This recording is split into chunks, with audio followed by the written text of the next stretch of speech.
moving. I'm almost done. So Saul blamed them. They weren't trying to hear it. 23. Saul said, Samuel said, for rebellion is as serious as the sin of divination. That's fortune telling, witchcraft. And disobedience, somebody said disobedience. Say, come on, y'all, we gotta obey. We have to obey. It might hurt. Tell your neighbor, look at me, tell your neighbor, you got to obey. It might hurt. It might not feel good, but you have to obey the command of the Lord. Amen? It's as serious as false religion and idolatry. Because you have rejected the word of the Lord, he has also rejected you as king.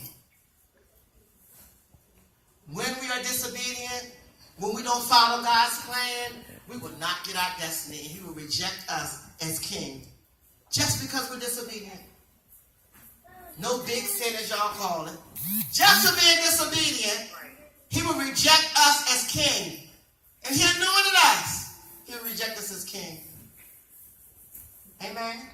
So we'll go back to the 14th verse. We'll give you our topic. Praise the Lord.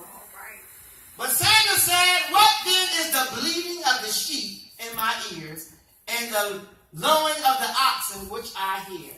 Look at your neighbor and say, what's that noise? What's that noise? Look at your neighbor and say, what's that noise?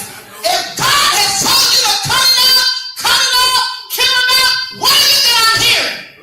Why am I still hearing you complain? Why are you still slugful? Why are you procrastinating? Why do you still have low self-esteem? Ask your neighbor, what's that I hear? What's that noise? What's that noise? What's the noise I hear? Saints, we better get ourselves together. We have a destiny. Yes. And we will miss it if we are disobedient.